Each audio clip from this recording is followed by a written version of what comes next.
Hello everyone, आप सभी का स्वागत है फिर से एक नए वीडियो के साथ। इस वीडियो में हम डिस्कस करने वाले हैं आरआरबी एनटीपीसी सीबीटी 2 लेवल 5 का एग्ज़ाम की शिफ्ट 2 को डिस्कस करने वाले हैं, जो कि 12/6/2022 को हुई थी। ये शिफ्ट 2 को डिस्कस करने वाले हैं। इससे पहले हमने जो शिफ्ट फर्स्ट है सेम इसी डेट का 12/6/2022 का हम ऑलरेडी डिस्कस कर चुके हैं। अगर अब तक आपने वो वीडियो नहीं देखा है तो वीडियो का जो लिंक है इस वीडियो के डिस्क्रिप्शन बॉक्स में मिल जाएगा, वहाँ से जाके आप चेक कर सकते हो। और इस चैनल पर अलग से प्लेलिस्ट भी बना दी गई है जो एनटीपीसी सीबीटी 2 है, उसके सारे लेवल्स की लेवल 2, 3, 4, 5 और 6 हैं। इन सब की कंबाइंड एक प्लेलिस्ट बना दी गई है, वहाँ से जाके भी आप चेक कर सकते हो। ठीक है। और देखो, इससे पहले जो लेवल 4 और 6 है, वो उसका जो हमने मैथ और रीजनिंग है दोनों सेक्शन है ऑलरेडी डिस्कस कर चुके हैं। अगर आपने नहीं देखा है तो वो वीडियो आप जाके देख सकते हो। ये जो सारी वीडियोज़ हैं आने वाले जो एसएससी के एग्ज़ाम हैं उनमें हेल्पफुल होंगे। ग्रुप डी के एग्ज़ाम हैं उनमें भी हेल्पफुल होंगे, क्योंकि आपने देखा होगा इसमें जो लेवल 2 का पेपर है वो भी काफ़ी अच्छा खासा पूछा गया था। तो ऐसा हो सकता है कि ग्रुप डी में भी अच्छे खासे ही आपको सिमिलर क्वेश्चन देखने को मिले इसी एग्ज़ाम से। ठीक है। और देखो, जिन लोगों का एग्ज़ाम अभी नहीं हुआ है, शायद जो गुवाहाटी जोन है उसका एग्ज़ाम अभी नहीं हुआ है, तो उन लोगों को मैं स्पेशली कहना चाहूँगा कि वो ये जो लेवल हमारी सारी है 2, 3, 4, 5, 6 हैं, इन सभी के वीडियोस को आप देख लो। ये आपके लिए बहुत बेनिफिशियल होंगे, क्योंकि आपको पता है कि पेपर का जो पैटर्न है वो बहुत सिमिलर आ रहा है। तो अगर आप ये सारे वीडियोस या मैं देखो, ज़रूरी नहीं है आप वीडियो से करो। लेवल 2, 3, 4, 5, 6 सबके आप पीडीएफ निकालो 3 से 4 बार। अगर कुछ नहीं समझ आता है तो वीडियो से करो और बार बार करो। इससे आपको कहीं ना कहीं हेल्प मिलेगी। और कट ऑफ भी देखो इसकी वजह से थोड़ी बहुत ज़्यादा भी जाएगी। पहले अगर जनरली सबके साथ होता तो उससे 3-4 नंबर कट ऑफ ज़्यादा जाने वाली है, ये ऑब्वियस सी बात है। क्योंकि जब पेपर का जो पैटर्न है वो सिमिलर रहता है तो ये चीज़ देखने को जरूर मिलती है, क्योंकि लोगों को थोड़ा आइडिया हो जाता है किस किस टाइप से क्वेश्चंस पूछे जा रहे हैं।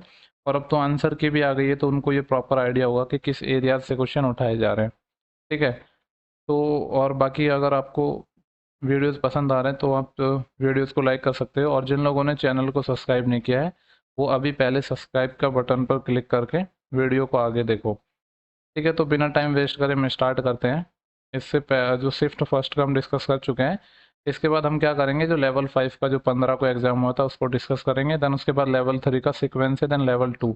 ऐसे हम पेपर का रखेंगे, क्योंकि ऐसे नहीं करेंगे हम। देखो, क्योंकि पहले कुछ जो उनका 12 तारीख को हो गया, देन उसके बाद जो बाद में लेवल 5 15 को हुआ, तो पहले हम लेवल 5 को ही उठाएंगे, जिससे एक थोड़ा अरेंजिंग जो ऑर्डर है हमारा वो भी सही रहेगा कहीं ना कहीं। चलो तो स्टार्ट करते हैं। 2-3 मिनट हमारी इस चीज़ पे ऑलरेडी जा चुकी है। देखो, क्वेश्चन नंबर 1 है, बोल रहा है कि कोई आयताकार भूखंड है जिसकी लंबाई और चौड़ाई हमारी कितनी है, 10.5 एंड 8 है। 8 इसकी चौड़ाई होगी। देखो, मैं जैसे एक आयताकार एरिया बनाऊं, यहाँ पे इसकी जो लंबाई है वो 10.5 है और चौड़ाई है 8 है। देखो, इसमें क्या करना है हमें, इस पूरे जो भूखंड है इसके अंदर घास लगानी है। यानी देखो, इसके अंदर घास लगाएंगे यानी इसके एरिया में घास लगेगी। और जिसकी जो कॉस्ट क्या है वो है 15.25 रुपये पर मीटर। तो पहले तो इसका एरिया निकालेंगे। आपको पता है कि जो रेक्टेंगल है, आयत है, उसका एरिया क्या होता है, लंबाई गुणा चौड़ाई। तो 10.5 गुणा 8, जब इसको सॉल्व करेंगे तो देखो, पहले मैं 8 को 10 से गुणा कर रहा हूँ तो कितना आएगा, 80। और क्या और बच गया, 8 को 0.5 से गुणा करूंगा तो 4 और आ जाएगा, तो एरिया आ गया 84। अब देखो, कॉस्ट है 15.25 रुपये, तो 84 को हमें मल्टीप्लाई करना होगा 15.25 से। ठीक है। तो मैं क्या कर रहा हूँ, पहले इस 15 को मल्टीप्लाई कर रहा हूँ 84 से। तो 15 × 4 = 60, सिलाई 6, 15 × 120 और 6 × 126, 1260। देन इसके बाद क्या कर रहा हूँ, अब 0.25 को कर रहा हूँ 84 से। 0.25 का मतलब क्या है, 1/4। अब यानी 1/4 निकालना है 84 का, तो 21 ही आ जाएगा। तो ये टोटल कितना हो जाएगा, 1260 और 21, 1281, इतने रुपए आ जाएगा। यही निकालना था हमें, जो कि ऑप्शन नंबर पहला गिवन है। देखो, ये कैलकुलेशन आप अपने तरीके से कर सकते हो। मेरे को जो ठीक लगा मैंने उस हिसाब से कैलकुलेशन कर दी है। और ये ठीक है। इसके बाद नेक्स्ट क्वेश्चन की बात करते हैं। हमारा जो अगला क्वेश्चन है, बोल रहा है कि जब किसी संख्या के 3/4 भाग को 126 के 1/6/7, ठीक है। देखो, यहाँ पे हमारा 4 आ रहा है, देन यहाँ पे हमारा, ठीक है, इसको ही ले लेते हैं। देखो, 3/4 पार्ट है, तो मान लेते हैं कि जो संख्या है वो क्या है हमारी, 4 पार्ट है। 4 हमने संख्या मान ली। तो क्या बोल रहे हैं, जब किसी संख्या के 3/4 भाग को, जब 4 का 3/4 भाग निकालेंगे, इसके साथ आप x समझ लो जिससे कंफ्यूज ना हो। तो इसका जब 3/4 पार्ट निकालेंगे तो कितना आएगा, 3x। तो बोल रहा है कि जब किसी संख्या के 3/4 भाग को 126 के इतने में से घटाया जाता है। 3x को हम माइनस कर रहे हैं किस में से, एक संख्या है 126, इसका 6/7। माइनस हो गया, ये बराबर है। तो जो आंसर है वो हमारा 33 प्राप्त हो रहा है, ये 33 हो गया। तो पूछ रहे संख्या क्या होगी, देखो इसको सॉल्व कर लेते हैं। 7 बचे 5, 7 8 56 और 18 5 90 है, 18 6 की 108, 108 और इधर 33 आ जाएगा हमारा। 3x को हम दूसरी साइड ले जाते हैं, तो यहाँ से कितना आ गया, इसको सॉल्व करेंगे तो 8 में से 3 जाएगा तो 5 और 10 में से 3 जाएगा तो 7, 75 आ गए। यानी x की वैल्यू यहाँ से 25 निकल के आ गई। जब x हमारा 25 निकल के आ गया तो पूछ रहे संख्या क्या है, संख्या है 4x, तो 25 चौके कितना हो जाएगा 100। तो 100 हमारा नंबर है। देखो इसमें ये चीज़ आप ध्यान रखना, यहाँ पे बोल रहे हैं कि जब किसी संख्या के 3/4 पार्ट को घटा रहे हैं 126 में से, 3x में से हम इसका पार्ट नहीं घटा रहे हैं, इस संख्या को घटा रहे हैं, यानी 3/4 पार्ट को घटा रहे हैं 126 में से। ठीक है, इस चीज़ को लेकर आप कंफ्यूज मत होना। ओके, देखो नेक्स्ट क्वेश्चन है हमारा। ये क्वेश्चन है, बोल रहा है कि किसी ठोस अर्धगोले का जो पूर्ण पृष्ठ क्षेत्रफल यानी टीएस है वो 1848। देखो अर्धगोला यानी कि हेमीस्फेयर की बात कर रहा है। मैं यहाँ पे थोड़ा बनाने की कोशिश करता हूँ किस तरीके का होता है हमारा हेमीस्फेयर। तो कुछ इस तरह का होता है। ठीक है, कुछ इस तरह का हमारा हेमिस्फेयर होगा, यानी इसका जो टी एस है कितना होता है 2 पाई r स्क्वायर, तो आधे का होता है, और पाई आर स्क्वायर है इस पार्ट का और जुड़ जाता है, यानी इसका टोटल 3 पाई r स्क्वायर होता है। ठीक है, ये 3 पाई r स्क्वायर होता है, इसका टी एस है टोटल सरफेस एरिया, संपूर्ण पृष्ठ क्षेत्रफल। ये हमको दिया है 1848। तो यहाँ से हम रेडियस निकाल लेंगे। देखो सब सब चीज़ों की वैल्यू रख देते हैं, पाई की वैल्यू रख देते हैं 22/7, और ये हम तो हमारा आर स्क्वायर ही है जो कि कितना है 1848, इसकी वैल्यू इतनी है। इसको हम थोड़ा सिंप्लीफाई करेंगे, काटापीटी करेंगे तो हम किससे काट लेते हैं, 22 से ही काट लें क्या। ठीक है, पहले छोटे नंबर से ही काट लेते हैं, 3 से काट लेते हैं। 3 6 की 18, 3 एकम 3 और 3 6 की 18, 616। और 22 से तो शायद कटेगा नहीं, 11 से काट लेते हैं, 11 दूनी 22 और 11 पंजे 55, बचे कितने 6, 66, 11 6 की 66, और 2 से भी ये कट जाएगा 28 टाइम। तो देखो आर स्क्वायर यहाँ से कितना आ गया, ये 28 है ना, इसको मैंने 7 × 4 लिख दिया, और ये वाला 7 इधर मल्टीप्लिकेशन में चले गया, तो यहाँ से आर कितना आ जाएगा, 2 7 मिलकर एक 7 बना देंगे और 4 का 2, यानी रेडियस हमारी 14 आ गई। ठीक है, 14 सेंटीमीटर हमारी क्या आ गई, जो ये स्फेयर था हेमी था इसकी रेडियस आ चुकी है। अब हमसे इसने पूछा क्या था, हमसे पूछा था कि अर्धगोले के समतल पृष्ठ के व्यास की लंबाई कितनी होगी। देखो व्यास की लंबाई पूछी है, जब रेडियस हमारा 14 है तो व्यास यानी 2r की वैल्यू पूछी है, ये कितना हो जाएगा 28 सेंटीमीटर।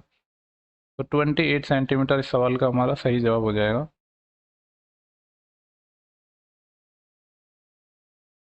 ओके, इसके बाद जो नेक्स्ट क्वेश्चन है हमारा अप्रोक्सीमेशन का क्वेश्चन है। और देखो अगर आपको याद हो तो आपने एनालिसिस देखा हो, तो इस क्वेश्चन के बारे में मैंने चर्चा जरूर की थी। एग्जैक्ट वैल्यू नहीं पता थी, कुछ 2 3 टर्म ही पता थी, बट मैंने चर्चा की थी। आपको हो सकता है याद नहीं हो, पर मुझे याद है क्योंकि मैंने एनालिसिस कराया था। देखो इसको हम सॉल्व करेंगे तो ये है 9.9 की पावर 3.001। जब अप्रोक्सीमेशन में लेंगे तो इसको हम 10 लेंगे, और 3.001 है तो इसको सिर्फ 3 ही लेंगे माइनस। ये 5.001 है, इसको 5 ही लेंगे, और ये 2.99 है तो इसको लेंगे हम 3 प्लस। ये 4.99 है तो इसको हम 5 लेंगे, क्योंकि अप्रोक्सीमेशन वैल्यू लेनी, अप्रोक्सीमेशन के क्वेश्चन में हमें इंटीजर वैल्यू पूर्णांक वैल्यू लेनी होती है इसके पास की।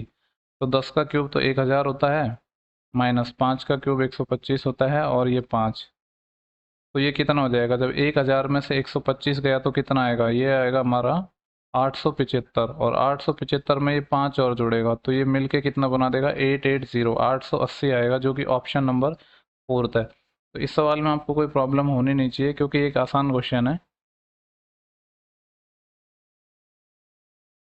ठीक है, देखो नेक्स्ट क्वेश्चन है, बोल रहा है कि विमल है किसी परीक्षा में 46% अंक प्राप्त करता है। ठीक है, और फिर भी 10 अंक से फेल हो जाता है, यानी 46% प्राप्त किए फिर भी 10 अंक और लाता तो पास होता, तो ये हो गए पासिंग मार्क्स।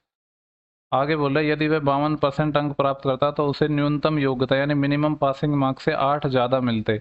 जब 52% लाता तो पास, ये जो हमारे नंबर हैं ये है पासिंग मार्क्स। ठीक है, तो इसमें से 8 कम कर दे तो ये पासिंग मार्क्स हो जाते। तो यहाँ से 52%, इसको 46 को इधर ले जाएंगे तो 4 और 2 6% हमारा कितना आ जाएगा, 10 तो यह है, 8 इधर चले जाएगा 18, तो 6% की वैल्यू 18 है, तो 1% की वैल्यू कितनी होगी 3 हो गई। हमसे पूछा गया है तो परीक्षा में उत्तीर्ण होने के लिए यानी पास होने के लिए मिनिमम कितने अंक चाहिए। तो देखो मिनिमम कितने अंक चाहिए हमें पास होने के लिए, चाहे तो पहले वाले इक्वेशन से निकाल लो चाहे दूसरी इक्वेशन से निकाल लो। पास होने के लिए कितने अंक चाहिए, यहाँ पे 10 अंक तो है ही, 46% और चाहिए ना। 46% यानी 46 इंटू 3, तो ये टोटल कितने हो जाएंगे, 10 तो ये है और इसका 120 और 18 138, तो 138 और 10 मिलके कितने बना देंगे 148। तो 148 इस सवाल का सही जवाब हो जाएगा, जो कि हमारा है ऑप्शन नंबर थर्ड। तो देखो नेक्स्ट हमारा जो क्वेश्चन है वो बोल रहा है कि दो अंकों वाली कोई धनात्मक संख्या है जिसके अंकों का जो मल्टीप्लिकेशन है वो कितना है 24 है।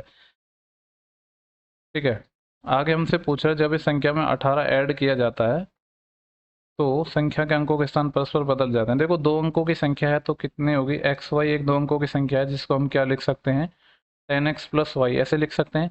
तो सवाल क्या था, बोल रहा है कि दो अंकों वाली धनात्मक संख्या के जो अंकों का मल्टीप्लिकेशन है वो 24 है, यानी x गुणा वाई की अगर मैं बात करूँ तो ये कितना है 24 है। बोल रहा है जब इस संख्या में 18 जोड़ा जाता है तो संख्या के अंकों के स्थान आपस में बदल जाते हैं, यानी एक्स वाई प्लस 18। ठीक है, एक्स वाई को क्या लिखा था हमने 10x प्लस वाई प्लस 18। तो ओके एक सेकेंड, यहाँ पे 18 ऐड किया था ना, तो यहाँ पे लिखेंगे हम 18। 18 तो संख्या के जो अंकों के स्थान बदल जाते हैं, यानी अब संख्या क्या होगी हमारी वाई एक्स हो जाएगी। तो वाई एक्स को किस प्रकार लिखेंगे 10y प्लस एक्स ऐसे ही लिखेंगे ना। यहाँ से देखो इक्वेशन बन गई, अगर मैं x को इधर लाऊंगा तो यहाँ पे 9 बच जाएगा और ये आ जाएगा 9x माइनस वाई, यही आएगा ना। ठीक है, ये कितना आ जाएगा, देखो अगर मैं इसको इधर लाया हूँ तो ये माइनस का 18 आएगा, यानी x माइनस वाई की मैं बात करूँ तो ये -2 आ गया। ठीक है, या ऐसे कह सकते हैं कि y माइनस एक्स कितना है हमारा 2 है। पूछ क्या रहा है, यदि तो संख्या के अंकों ओके वह छोटी से छोटी धनात्मक संख्या ज्ञात कीजिए जिसे दी गई संख्या में से घटाने पर प्राप्त संख्या एक पूर्ण वर्ग हो। देखो अब अगर आप हिट एंड ट्रायल से देखो तो ऐसा क्या नंबर है जिसके अ, जो संख्या के जो मल्टीप्लिकेशन है वो हमारा चॉइस बन रहा है। ठीक है, और जिसमें जब हम ऐड करें तो संख्या के अंकों के स्थान बदल जाते हैं। देखो आप अब थोड़ा सा दिमाग लगाओ कि ऐसे हमें क्या दो अंकों की संख्या होगी जिसका मल्टीप्लिकेशन 24 हो, 24 किसका हो सकता है और जो उसका अंतर है वो 2 हो। तो मेरे दिमाग में एक ही नंबर आ रहा है, वो नंबर क्या है 24 बनाना है ना, तो 4 और 6 ले लेते हैं। 4 और 6 24 बना रहा है, वाई माइनस एक्स 2 भी आ रहा है, और अगर इसमें मैं 18 ऐड करके देखूँ तो क्या ये, देखो 18 ऐड करूंगा तो अंकों के स्थान बदल जाने चाहिए, यानी ये 4 6 का 6 4 आना चाहिए, और 46 और 18 को हम जोड़ते हैं तो 64 आ रहा है। इसका मतलब ये हो गया जो वो नंबर है वो क्या है हमारा, जो वो नंबर है वो है हमारा 46। पूछा क्या था इसने कि वह छोटी से छोटी धनात्मक संख्या ज्ञात करनी है जिसे दी गई संख्या में से घटाने पर एक परफेक्ट स्क्वायर आ जाए। तो इसमें से क्या घटाए कि परफेक्ट स्क्वायर आ जाए, तो 46 से कम परफेक्ट स्क्वायर क्या होता है हमारा 36 ही होता है 6 का, क्योंकि 7 का तो 49 ज़्यादा हो जाता है, तो कितना घटाना पड़ेगा 10 घटाना पड़ेगा। ठीक है, अच्छा क्वेश्चन था। ओके नेक्स्ट क्वेश्चन हमारा सिंप्लीफिकेशन का 162 में 9 का भाग देना है, तो 9 एकम 9 बचेंगे यहाँ से कितने 7 9 8 72। ठीक है, ये पूरा ब्रैकेट हमने सॉल्व कर लिया, इसको डिवाइड करना है 3 से। जब इसको 3 से डिवाइड करूंगा तो यहाँ पे बेसिकली 6 आएगा, और ये है माइनस। देखो ये है 7 की पावर 3 है और ये 7 की पावर 2 है, तो बेसिकली यहाँ पे 7 ही बचेगा और इस 7 को इससे भाग भी देना है, यानी 1 हो जाएगा। तो 6 माइनस 1 5 होगा, जो कि इस सवाल का सही जवाब हो जाएगा ऑप्शन नंबर थर्ड। ओके देखो नेक्स्ट क्वेश्चन है, बोले कि 24 और 18 के लघुत्तम समापवर्तय यानी एलसीएम और महत्तम समापवर्तय एचसीएफ का अंतर निकालना है। देखो अगर हमारा 24 है और 18 है, इसके एलसीएम और एचसीएफ का डिफरेंस निकालना है। अगर मैं बात करूँ इसके एचसीएफ की, तो ऐसा क्या कॉमन है इसमें जो सबसे बड़ा हो, तो 6 ही होगा, क्योंकि 6 के बाद तो कुछ और कॉमन है नहीं, क्योंकि 18 में हमें चाहिए 6। ठीक है 6 ही होगा। और अगर मैं एलसीएम की बात करूँ, ठीक है डायरेक्ट ही निकाल लिया क्योंकि छोटा नंबर था, बाकी फैक्टर करके आप निकाल सकते थे। 18 की बात करूँ तो 24 और 18 का एलसीएम कितना होता है, 24 थी या 72, बिल्कुल 72 हो जाएगा। तो पूछा क्या था, इनका डिफरेंस पूछा था, तो 72 माइनस 6 कितना हो जाता है 66, जो कि सवाल का सही जवाब हो जाएगा। ठीक है नेक्स्ट क्वेश्चन है, बोले जब किसी संख्या के 1/3 में 5 जोड़ा जाता है तो जो हमारा सम है वो 59 प्राप्त होता है। देखो संख्या मान लो x है, तो संख्या के 1/3 में 5 जोड़ा जाता है। देखो हम 3x मानते हैं संख्या को, क्योंकि हमें 1/3 निकालना है ना। तो हम क्या कर रहे हैं, संख्या का 1/3 1/3 तो क्या हो गया 1/3, यानी x में जब 5 जोड़ा जाता है तो जो हमारा सम है वो 59 प्राप्त होता है। तो इसका मतलब है x की वैल्यू 59 माइनस 5 54 आ गई, तो संख्या हो जाएगी 54 का 3 टाइम। और यही पूछा है कि संख्या क्या है, तो 150 और 12 162 हो जाएगा, जो कि ऑप्शन नंबर 2 है। देखो अभी तक तो आसान क्वेश्चन आए सारे। ओके नेक्स्ट क्वेश्चन है, बोल रहा है कि कॉट स्क्वायर थीटा प्लस 1 देखो मैंने ऐसा नहीं है कि क्वेश्चन सॉल्व किया, एक भी क्वेश्चन मैंने सॉल्व नहीं किया, आपको साथ साथ में करवा रहा हूँ। इसकी वैल्यू 1 है, थीटा की वैल्यू 0 से 90 के बीच में है, तो इसकी वैल्यू निकाल ली हमने, ठीक है। देखो अगर यहाँ पे मैं ट्राई करूँ वैल्यूज़, तो हमें कैसे वैल्यूज़ ले, अगर मैं देखो इनिशियली 30 ट्राई करता हूँ, क्योंकि 0 से 90 के बीच में क्या होंगी जो हमारी स्टैंडर्ड वैल्यू होती हैं, वो 30 है, 45 है, 60 है, ये तीन ही वैल्यू हो पाएंगी, ठीक है। तो 30 से ट्राई कर लेते हैं, वैसे तो बेसिक से भी बन जाएगा ये, पर हम अगर ट्राई करना चाहें तो कॉट 30 कितना होता है आपको पता है, 10 30 1/√3 होता है, तो ये √3 होता है, √3 की स्क्वायर करेंगे तो 3 बराबर 1 प्लस ये हो गया cos 30 होता है हमारा √3/2, स्क्वायर करेंगे तो 3/4 माइनस sin 30 1/2, स्क्वायर करेंगे तो 1/4, तो 3 माइनस 1 2, 2/4 मतलब आधा, यानी 30 पे तो बात नहीं बनेगी। अगर 45 की बात करूँ तो ये 1 होगा, और 45 की मैं बात करूँ तो देखो ये 0 हो जाएगा 45 पे, यानी थीटा बराबर 45 सेटिस्फाई कर रहा है। वैसे भी मेरे को पहले अगर मैं थोड़ा ध्यान देता तो समझ आ जाता कि ये 0 बन रहा है तो 1 पे ही हो पाएगा, ठीक है। तो हमारे यहाँ से थीटा 45 निकल के आ चुका है। अब हमें जो वैल्यू पूछी है वो आसानी से हम निकाल लेंगे। तो 10 45 का स्क्वायर तो 1 हो गया, देन कोसेक 45 होता है √2, और स्क्वायर करेंगे तो 2, और 1 और 2 मिलके कितने बना देंगे 3, जो कि है ऑप्शन नंबर थर्ड। देखो नेक्स्ट क्वेश्चन है, बोल रहा है किसी वस्तु को 1729 रुपये में बेचने पर 30% की हानि हुई, तो 16% लाभ प्राप्त करने के लिए उस वस्तु को किस मूल्य पर बेचा जाना चाहिए, ठीक है। देखो ये बहुत आसान क्वेश्चन है, प्रॉफिट लॉस का ऐसा 30% की हानि हुई है, 30% को लिखेंगे हम 3/10, ठीक है। हानि हुई है यानी यहाँ पे सीपी हो गया, ये एसपी हो गया, 10 हमारा सीपी था, 3 का लॉस हो गया तो ये 7 है, और इसने 7 की वैल्यू कितनी दी है 1729, ठीक है। तो यहाँ से हम पहले तो इसका सीपी निकालेंगे, 1 यूनिट की वैल्यू कितनी आ जाएगी 7 दूनी 14, बचेंगे कितने हमारे 3 32 7 चौको 28 4 7 7 49, ठीक है। तो 10 की वैल्यू आ जाएगी 2470, तो 2470 तो क्या हो गया इसका हमारा कॉस्ट प्राइस हो गया। पूछा कि हमसे कि 16% लाभ प्राप्त करने के लिए कितने में बेचना पड़ेगा, तो इसका 16% निकाल लेते हैं कितना होगा, ठीक है। या फिर देखो ऐसे कह सकते हैं कि 116% निकालेंगे डायरेक्ट तो हमारा एसपी आ जाएगा ना, क्योंकि यही पूछ रहा है कि एसपी कितना होगा। तो अब बस इसको काटा पीटी करना है और आंसर हमें निकालना है। तो एक जीरो से एक जीरो चली जाएगी, और ये एक जीरो को कहीं भी चिपका दो, यहाँ पे चिपका दो, तो बेसिकली हम ये कह सकते हैं कि ये बच गया हमारा 24.7 गुणा 116, ठीक है। अगर यूनिट डिजिट से हम देखें तो आएगा 6 7 42, दो आएगा, लेकिन दो से हमारा ये वाला ऑप्शन कट रहा है एक तो, और ये कट रहा है, अभी भी हमारे दो ऑप्शन फंसे हुए हैं और काफ़ी क्लोज है, तो हम इसको सॉल्व करके देख लेते हैं। देखो 6 7 42, 4 6 चौको 24 और 4 28, 2 6 2 12 और 2 14, एक से मल्टीप्लाई करेंगे तो सेम चीज़ें रिपीट हो जाएंगे, ये 7 4 2, देन उसके बाद वापस एक से करना है तो 7 4 2, तो ये कितना आ जाएगा 2, ये और 7 और 8 15, एक कैरी, एक और 4 5, 5 और 4 9, और 7 16, और 1 कैरी, 1 और 1 2, 2 और 2 4, 4 और 4 8, और यहाँ पे 2, तो 28 65.2, 28 65.2 ऑप्शन नंबर सेकेंड इस सवाल का हमारा सही जवाब हो जाएगा। ओके नेक्स्ट क्वेश्चन है हमारा, देखो अगर आपने इससे जो पहली शिफ्ट देखी होगी आपको सिमिलर सिमिलर चीज़ें देखने को मिल रही हैं, बहुत कुछ नया पूछा ही नहीं है इन्होंने, बस सेम टाइप के क्वेश्चंस बना दिए गए, तो ये चीज़ें कहीं ना कहीं हेल्पफुल रहती हैं। देखो यहाँ पे डिवाइड होगा ये 3136 से, अब 3136 और यहाँ है y + 640, तो इसमें मेन काम क्या है हमारा, ये देखना है कि 3136 किसका स्क्वायर होता है। देखो 50 का 2500 होता है, ठीक है, और 60 की मैं बात करूँ 3600 होता है, अगर 55 की बात करूँ तो 5 5 25, और हाँ 6 पंजे 30, 30 25 होता है। नहीं नहीं देखो अगर 56 में 6 आता है, और 6 आता है 56 में, 7 में 9 आएगा, 8 में नहीं, यानी 56 का स्क्वायर होगा ये, ठीक है। आपको सॉल्व करने की ज़रूरत नहीं है, बस आइडिया लेना था, तो ये आ जाएगा 56 का स्क्वायर, क्योंकि अप्रोक्सीमेशन में तो है नहीं ये क्वेश्चन, तो डायरेक्ट वैल्यू निकलेगी। तो इसको ही मैं मिटा के यहाँ पे 56 रख देता हूँ, ठीक है, इसको मैं यहाँ से हटा देता हूँ, और यहाँ पे मैं क्या रख रहा हूँ 56, ये 56 हो गया। अब इसको अगर मैं सॉल्व करूँ तो फिर ये कटना भी चाहिए, 8 7 56, और 8 एकम 8, 8 एकम 8, 8 दूनी 16, और फिर किससे कट जाएगा 7 से ही कटना चाहिए, ये 7 एकम 7, बच्चे कितने हमारे 4, 7 6 के 42 16, तो अगर इसको मैं मल्टीप्लाई करूंगा तो 27 से 81, 81 गुणा 16 कितना आ जाएगा, 16 एकम 16 सिलाई एक, 16 16 128, और एक 129, 1296 से माइनस हो जाएगा 640, तो ये हमारा वाई निकल के आ जाएगा 6, 9 में से 4 गया 5, और 12 में से 6 गया तो 656, यही पूछा था कि वाई कितना होगा। ओके, देखो ये वाला जो क्वेश्चन है हमारा बोल रहा है कि एक धनराशि है 40% की दर से चक्रवृद्धि ब्याज पर 2 वर्षों के लिए दी जाती है, ठीक है। आगे बोल रहा है उस ब्याज की गणना वार्षिक चक्रवृद्धि आधार पर की गई है, ठीक है। यदि ब्याज की गणना अर्धवार्षिक हाफ ईयरली करते हैं, हम कंपाउंड करते हैं हाफ ईयरली, तो 2 वर्ष के बाद जो अमाउंट है वो इतना रुपए अधिक होता। तो बोल रहा है कि जो निवेश की गई राशि है वो कितनी होती, ठीक है। देखो हमारी रेट अगर मैं बात करूँ ईयरली तो कितना है, 40% है।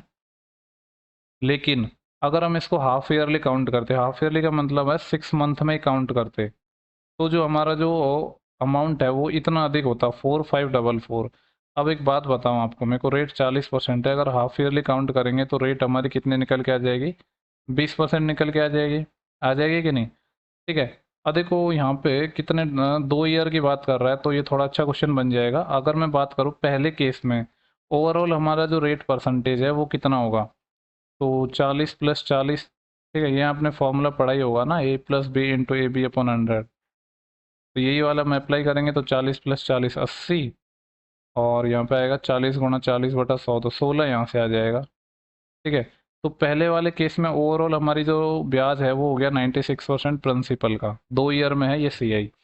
और अगर हम इस केस की बात करें तो यहाँ पे ये 20% है, ये हमारा 6 मंथ का है। ऐसे कितने साइकिलें बनेंगी, 4, ठीक है। तो देखो पहले ही अगर हम 20 और 20 को करेंगे तो 20 + 20 40, और 20 × 20/100, तो ये 2 जीरो चले जाएंगे, यानी ये कितना आ जाएगा, 44%। देखो ये 1 ईयर का 44 आ गया, ऐसे ही जो बाकी 1 ईयर का है 6 6 मंथ का, उसमें लगाऊंगा तो ये भी 44 आ गया। तो 44 है अब इन दोनों में एक बार और लगा देता हूँ, तो 44 44 88 प्लस ये हो जाएगा 44 × 44/100। तो बेसिकली 44 का स्क्वायर में हम 100 का भाग देना है, तो 44 का स्क्वायर कितना होगा अब, देखो 4 का स्क्वायर 16, और 4 का स्क्वायर 16, और 4 × 4 = 16 × 2 = 32, 6 2 और 1 3 4 3 19.36 ही आ जाएगा, यानी 88 + 19.36, ठीक है। तो ये टोटल कितना हो जाएगा, 8 8 16 और 1 17, 80 लाई 1 8 और 1 9, 9 और 1 10, 107.36 हो गया। तो अधिक कितना ब्याज आया है, 4 तो यहाँ से और 7 यहाँ से, 11.36% एक्स्ट्रा आया है ना। ये जो एक्स्ट्रा आया है इसी की वैल्यू हमें गिवन है 4544। तो हमसे पूछा निवेश की गई धनराशि कितनी, यानी 100% निकालना है, ठीक है। पहले मैं देख लेता हूँ कि यहाँ पे आपको विजिबल है या नहीं। तो यहाँ पे थोड़ा स्पेस बना के हम इसको सॉल्व करने की कोशिश करते हैं। यहाँ से हमें 100% निकालना है, तो ये आएगा 4544, इसको डिवाइड करना है 11.36 से, और मल्टीप्लाई करना है 100 से। तो 6 और 3 9, 9 और 2 11, ठीक है। 5 4 9, और 4 13, और 4 17। देखो अगर मैं इसको इसी से काटना चाहूँ तो मुझे लग रहा है कि 4 टाइम पूरा कट जाएगा, बिल्कुल कट जाएगा। देखो ये जो 2 पॉइंट है ना, इस पॉइंट को तो मैं हटा रहा हूँ, तो यहाँ पे 2 जीरो एक्स्ट्रा बढ़ जाएंगे। और 1100 को मैं 4 टाइम करूँगा तो 4400 तो एक, और 36 का 4 टाइम करूँगा तो 144 एक, तो 4544 हो जाएंगे, यानी ये पूरा पूरा 4 टाइम कट गया। तो बेसिकली ये कितना आ गया, 4 के बाद ये यहाँ पे कितने जीरो आ जाएंगे, 2 जीरो और थी ना 100 के बाद, तो टोटल 4 जीरो आ जाएंगे ये, ठीक है। यानी 40,000 हो जाएगा हमारा प्रिंसिपल, ठीक है। देखो और भी तरीका हो सकता है इस सवाल को सॉल्व करने का, ऐसा नहीं कि इसका और तरीका नहीं हो सकता। आप इसमें रेशियो मेथड लगा सकते हो, ठीक है। अभी एक तरीका मैंने बता दिया है, आपको ट्राई कर लेना। ट्री मेथड भी लगा सकते हो, मैंने आपको पहले जो वीडियोस कराए थे लेवल 6 और 4 के, उसमें काफ़ी सारे तरीके बताए थे। इवन जब मैंने एनालिसिस में भी एक क्वेश्चन के 4 5 तरीके बताए थे, क्योंकि बहुत से लोगों की क्वेरी आ रही थी क्या, जो CI वगैरह के क्वेश्चन है उनका, उनको एक से ज़्यादा तरीके जानने हैं। देखो नेक्स्ट क्वेश्चन है हमारा, बोल रहा है कि पिछले 12 महीनों के दौरान हमारा जो सुनिध है उसकी जो एवरेज कमाई है वो है 6250। पहले 10 महीनों के दौरान उसकी जो औसतन कमाई है वो 5800 रुपये है। तो बोल रहे हैं कि 2 महीनों के अवधि के दौरान उसकी एवरेज कमाई कितनी होगी। देखो इस सवाल को सॉल्व करने के बहुत सारे तरीके हो सकते हैं, लेकिन छोटा सा क्वेश्चन है और बेसिक से है, तो हम बेसिक से ही बना लेते हैं। बाकी इसमें आप डेविएशन वगैरह भी लगा सकते हैं। देखो 12 महीने की इतनी है, यानी टोटल कितनी हो जाएगी, जीरो, और 12 × 5 = 60, 80 लाई 6, 12 × 2 = 24 और 36, 80 लाई 3, 12 × 6 = 72, और 3 = 75, इतना हो गया। ये 12 महीने की है, इसमें से 10 महीने की माइनस कर देता हूँ तो ये आ जाएगा 58,000। तो देखो आसान क्वेश्चन था, तो मैंने इसमें ज़्यादा दिमाग इसमें लगाया नहीं। सही सॉल्व किया है ना हमने। 12 को 0, 12 पंजे 60, असिलाई 6, 12 दूनी 24 और 36, असिलाई 3, 12 छः 72, 75। और 10 महीने के दौरान 5800 थी, तो ये हो जाएगा 58,000। तो ये कितना निकल के आएगा देखो, 58, 68, 78 कुछ तो ठीक है। नहीं, ठीक किया है क्या हमने? हाँ देखो, ठीक ही किया है। ये जो कमाई निकल के आएगी ये 2 मंथ के निकल के आएगी। हमसे पूछा है कि 1 मंथ की कितनी होगी। तो ये कितना हो गया, 58, 68, 78। 78 में से 3 कम, यानी ये हो गया 17,000। ठीक है, 17,000 हो गया। और 17,000 का जब मैं आधा करूँगा तो आपको पता है कि 17,000 का आधा कितना आ जाएगा, 8,500। ठीक है, तो पहला हो जाएगा। देखो आसान क्वेश्चन था, इसलिए मैंने इसमें डेविएशन वगैरह इतना ज़्यादा कुछ झमेला किया नहीं। फिर जब सिंपल क्वेश्चन है तो ज़रूरी नहीं है कि हम इसमें जो हमारे कॉन्सेप्ट है वो लगाएं। कि आसान क्वेश्चन का डेटा हम बहुत आसानी से कर लेते हैं, बेसिक से ही। बोल रहे हैं कि दो संख्याएं हैं जिनका लघुत्तम समापवर्त एलसीएम है। एलसीएम को मैं एल से डिनोट कर रहा हूँ। वो क्या है, उनके एचसीएफ का 35 टाइम है। पहले मैं चेक कर लेता हूँ यहाँ पे थोड़ा आपको विजिबल है कि नहीं। ठीक है, आगे क्या बोल रहा है, उन संख्याओं के लघुत्तम समापवर्त यानी एलसीएम और महत्तम समापवर्त एचसीएफ का जो अंतर है, एलसीएम और एचसीएफ का जो डिफरेंस है, दैट वाज 238। यदि दोनों संख्याओं का जो अंतर है वो 14 है, दोनों नंबर्स का जो डिफरेंस है वो कितना है, 14 है। तो बोल रहे हैं संख्याओं का योगफल निकालना है, यानी सम पूछ रहे हैं। देखो एलसीएम एचसीएफ का 35 टाइम है। ठीक है, और एलसीएम और एचसीएफ का डिफरेंस कितना है, 238 है। तो एल की जगह मैं क्या रख सकता हूँ, 35H, 35H माइनस एच, तो ये कितना आएगा, 34H ही आएगा, जो कि कितना होएगा, 238। यहाँ से जब हम सॉल्व करेंगे इसको तो 17 से काट लेते हैं, 17 दूनी 34 और 17 एकम 17, बचेंगे कितने, 3 6 68, 17 चौके 68। दो की वैल्यू 14 है, एक की वैल्यू यहाँ से, यानी 1H की वैल्यू बात करूँ मैं तो कितनी आ गई, 7 आ गई। यानी इसका मतलब है कि HCF हमारा कितना आ गया, 7 निकल के आ गया। ठीक है, तो देखो नंबर्स फिर किस तरह के होंगे, जब हमारा कोई भी दो नंबर्स हैं उनका HCF 7 है तो नंबर कुछ इस तरह के होंगे, एक 7X टाइप का होगा, एक 7Y टाइप का होगा। नहीं, एलसीएम और एचसीएफ का अंतर इतना था ना। ठीक है, और दोनों संख्याओं का अंतर 14 था, यानी 7 time of x minus Y. ये कितना है हमारा, 14 है। यहाँ से 2 टाइम कट जाएगा तो x माइनस वाई कितना लेना है, हमें 2 लेना है। पूछा है संख्याओं को सम कितना होगा, यानी 7 ऑफ x प्लस वाई, ये हमसे पूछा है। अब हम यहाँ पे दो नंबर लेने हैं जिनका एचसीएफ कितना है, 7 आए, और एलसीएम कितना आएगा फिर, h गुणा, यानी 7 गुणा 35। ठीक है, और वैसे देखो हम एलसीएम अगर निकालेंगे तो कितना आएगा हमारा, एलसीएम आएगा हमारा, हाँ, 7x और 7y का कितना आएगा एलसीएम, हाँ ये आ जाएगा 7xy। एक मिनट कलर चेंज कर लेता हूँ, ये शायद थोड़ा विजिबल नहीं होगा। 7xy जो कि हमारा कितना है, 7 गुणा 35, यही है ना। तो इस 7 से 7 गया, यानी xy 35 आ गया। तो देखो अब हम हिट एंड ट्रायल से चीज़ों को बनाएंगे। ऐसे दो नंबर लेने हैं जिनका जो मल्टीप्लिकेशन है वो 35 आ जाए और डिफरेंस 2 है, तो मेरे को एक ही चीज़ नज़र आ रही है। वो क्या नज़र आ रहा है, 7 और 5। 7 और 5 का डिफरेंस 2 है, और अगर मैं बात करूँ इनका मल्टीप्लिकेशन भी 35 है। इसका मतलब है नंबर कितने हो जाएंगे, एक हो जाएगा 49 एंड दूसरा नंबर, और इनमें कुछ कॉमन भी नहीं है और इनका डिफरेंस 2 है। दूसरा हो जाएगा कितना, 5 7 35, ये हो गया। पूछा गया था नंबर्स का सम। ठीक है, या तो इनको दोनों को जोड़ के निकाल लो, या फिर ऐसे भी निकाल सकते थे कि 7 of x plus y, x हमारा 7 है, ये 5 है, 7 और 5 12, और 12 से तो कितना हो गया, 84, 84 हो गया। चाहे तो आप इन दोनों को जोड़ के निकाल लो, तो ऑप्शन नंबर पहला इस सवाल का हमारा सही जवाब हो जाएगा। ठीक है, इसके बाद क्वेश्चन नंबर हमारा 59 है। बोल रहा है कि एक साइक्लिक क्वाड्रिलेटरल है, एक चक्रीय चतुर्भुज है। ठीक है, तो चक्रीय चतुर्भुज हम बना लेते हैं। चक्रीय चतुर्भुज क्या होता है, एक ऐसा क्वाड्रिलेटरल जिसके जो चारों वर्टेक्स हैं वो सर्कल की सरकमफ्रेंस पर हो, और ए बी जिसका व्यास है। ठीक है, तो ये ए मान लेता हूँ, मैं बी मान लेता हूँ, वैसे तो ढंग से बनाया नहीं है बट इसको व्यास मान लो, यहाँ पे मान लो सेंटर होगा। आगे बोल रहा है कि जो ए सी डी है वो 35 है, ये सी हो गया और ये डी हो गया, ए सी डी। ओके, ये वाला क्वेश्चन हमने एनालिसिस में करवाया भी था। ए सी डी यही गिवन है ना। देखो थोड़ा सा मैंने इसको सही नहीं बनाया है तो मैं वो बना देता हूँ। हमें गिवन है ए सी डी, यानी सिर्फ ये वाला एंगल 35 गिवन है। तो पूछ रहा है कि बी ए डी बता दो, बी ए डी, हाँ यानी ये वाला कंप्लीट एंगल बताना है।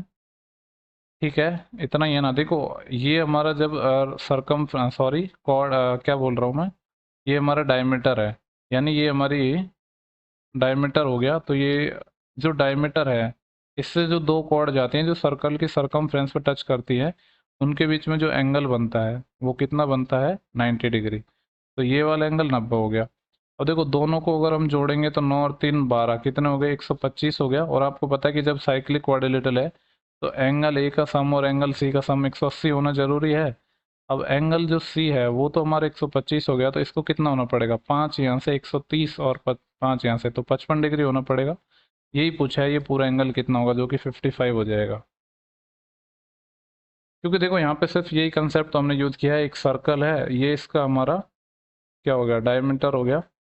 यहाँ से जब कोई भी आप एक एंगल बनाओगे जो सर्कल के सरकमफ्रेंस पे कहीं भी, ठीक है, इसके साथ आप दो कॉर्ड खींचोगे जो इसके सरकमफ्रेंस पे टच करके कहीं भी बना लो, वो हमेशा 90 पर काटेंगे, ठीक है।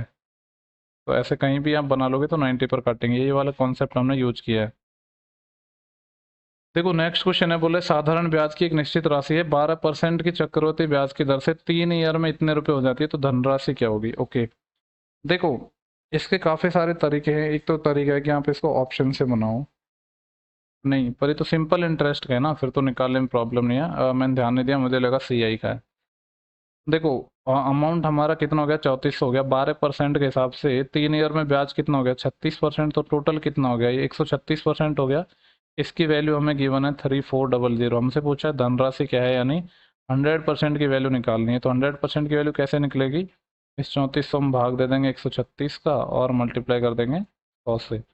अब थोड़ी काटा पीटी करेंगे तो हमारा आंसर निकल के आ जाएगा। ठीक है, तो देखो काटने की कोशिश करते हैं। और आपको पता है कि 17 × 119, 17 × 136, 17 से कट जाएगा, और 17 दूनी 34, 200, और 8 से ही कट जाएगा ना, ये 8 दूनी 16, बचे यहाँ से 4, 20, 8 × 5 = 40, 25 × 100 आ जाएगा 2500, जो कि ऑप्शन नंबर 4 गिवन है। देखो नेक्स्ट क्वेश्चन है, बोल रहे हैं कि एक लंबवृत्तीय शंकु है, एक कोन है जिसकी जो त्रियक ऊंचाई है, त्रियक ऊंचाई को हम बोलते हैं स्लैंट हाइट। ठीक है, स्लैंट हाइट गिवन है 13 सेंटीमीटर। मैं एक कौन बनाता हूँ, कौन कुछ इस तरीके का होता है हमारा। ठीक है, इसमें क्या गिवन है देखो, इसमें जो त्रियक ऊंचाई है, यानी ये वाली जो स्लैंट हाइट है, ये 13 गिवन है। और इसके जो आधार का क्षेत्रफल, आधार क्या होता है, इसका सर्कल होता है, तो सर्कल का क्षेत्रफल यानी πr², ये है 144 π सेंटीमीटर स्क्वायर। तो इससे ही कट जाएगा, इसका मतलब है कि आर हमारा 12 आ गया, तो ये हमारा 12 हो गया। तो पूछा गया है शंकु का आयतन। आपको पता है कि कौन का जो वॉल्यूम होता है वो होता है 1/3 πr²h। ठीक है, अब देखो ये भी पता है, 13 12 देख के आपको डायरेक्ट चीज़ें समझ आ जाना चाहिए कि 5 12 13 का क्या होता है, ट्रिपलेट होता है। तो इसमें पाइथागोरस लगाओगे तो ये 5 आ गया। तो हमसे पूछा है वॉल्यूम 1/3, और पाई को तो पाई रहने देना है क्योंकि पाई में ही आंसर है, r², यानी 12 का स्क्वायर 144, और एच, एच कितना आ गया, ये हमारी हाइट है, ये एच आ गया, एच है हमारा 5। तो 3 से मैं इसको जब काटूंगा तो कितना आएगा, 3 × 4 = 12, 2 3 8 24, 48 पंजे कितने होते हैं, 50 होते तो 250 हो जाते, लेकिन 10 कम होंगे क्योंकि 2 × 5 कम होंगे ना, 10 कम, तो 240 पाई आएगा, जो कि ऑप्शन नंबर 3 गिवन है। आसान क्वेश्चन था। ठीक है, देखो क्वेश्चन नंबर नेक्स्ट हमारा बोल रहा है कि जॉन है कि किसी दुकान से वस्तु खरीदता है, ठीक है। आगे बोल रहा है कि वह वस्तु जो ए का मूल्य है, वस्तु बी का जो मूल्य है उसके 2/3 के बराबर है। वस्तु ए का मूल्य है बी का मूल्य के 2/3 के बराबर है, यानी ऐसे कह सकते हैं कि ए और बी का जो रेशियो है वो क्या है, 2:3 है। देन आगे बोल रहा है जबकि वस्तु सी का मूल्य है, सी का मूल्य है वो बी का मूल्य के 3/4 के बराबर है। तो यहाँ से बी और सी का रेशियो अगर हम निकालें तो 4:3 आएगा। तो यहाँ से बी और सी का रेशियो भी आ गया हमारा 4:3। ठीक है, और कुछ नहीं किया उन्होंने ना, तो यहाँ से ए बी सी का रेशियो तो हम निकाल लेंगे ना, ये चीज़ तो हमने बहुत बार पढ़ी है। ए कैसे निकलेगा, ए सिर्फ इस लाइन में है तो 2 × 8, बी एस है तो 3 × 4 = 12, और हम बात करें सी की तो सी इधर है 3 3 9, ये आ गया। अब हमें देखो गिवन क्या है उसको हम देखो, बोले वस्तु ए का मूल्य है वो 88 रुपये, यानी 8 की वैल्यू 88 रुपये है। तो यहाँ से कह सकते हैं कि कितना टाइम है, 11 टाइम है। तो वस्तु सी का मूल्य कितना है, सी का मूल्य हो गया 9, 9 × 11 यानी 99 रुपये। ठीक है, जो कि ऑप्शन नंबर 4 गिवन है। देखो नेक्स्ट क्वेश्चन है, बोल रहा है एक वर्ग है, वर्ग का परिमाप निकालना है, एक स्क्वायर है, स्क्वायर का हमें पेरीमीटर निकालना है, जिसका क्षेत्रफल 8 सेंटीमीटर और 16 सेंटीमीटर डायगोनल वाले एक समचतुर्भुज, समचतुर्भुज को हम कहते हैं आई थिंक रोम्बस, इसके क्षेत्रफल के बराबर है। ठीक है, देखो आपको पता है कि जो सर्कल सॉरी स्क्वायर है ये हमारा, स्क्वायर के लेट से की साइड ए है तो एरिया ए स्क्वायर होगा, इसका एरिया बराबर है 8 और 16 डायगोनल वाले एक समचतुर्भुज के बराबर, तो उसका एरिया होता है 1/2 D1 गुणा D2 यानी 8 गुणा 16, डी और 1 D2 यानी डायगोनल, 2 से ये 4 टाइम 16 चौके 64 से ए स्क्वायर 64 है, इसका मतलब है जो स्क्वायर है उसकी साइड 8 आ गई, तो इसका पेरीमीटर पूछा था तो 4 टाइम हो जाएगा यानी 32। ठीक है, देखो नेक्स्ट क्वेश्चन है हमारा, बोल रहा है कि ब्याज की गणना चक्रवृद्धि आधार पर करते हुए राहुल है किसी निश्चित धनराशि को 60% वार्षिक चक्रवृद्धि ब्याज की दर से 2 ईयर के लिए इन्वेस्ट कर रहा है।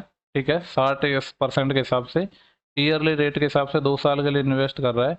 यदि 2 वर्ष के अंत में उसे इतने रुपए ब्याज प्राप्त होता है तो वह कुल कितनी धनराशि निवेशित करता है। ओके, देखो 2 ईयर के बाद अमाउंट दे रखा है, अब आप एक बात बताओ, 60% है ना, 60% क्या होता है हमारा 3/5, यही होता है ना, यानी 5 से 8 हो गया पहले साल में, दूसरे साल में भी 5 से 8 हो गया, तो 25 से 64 आ गया। ये क्या है हमारा प्रिंसिपल है और ये क्या है अमाउंट है, तो जो बचा है इनका जो डिफरेंस है यही तो हमारा इंटरेस्ट होगा, यही हमारा क्या होगा ब्याज होगा। ये कितना हो गया 25 यहाँ से और 14 यहाँ से, 25 और 4 29 10 39 39 यूनिट, इसकी वैल्यू गिवन है 11700। ये इसका 3 टाइम है और 00, 1 यूनिट की वैल्यू 300 है। पूछा क्या है तो वह शुरू में कितनी धनराशि निवेशित करते हैं, यानी प्रिंसिपल पूछा है, 300 का 25 टाइम तो 75 हो जाएगा, 25 थी अब 75 और इसके साथ 2 जीरो चिपक जाएंगे यानी 7500।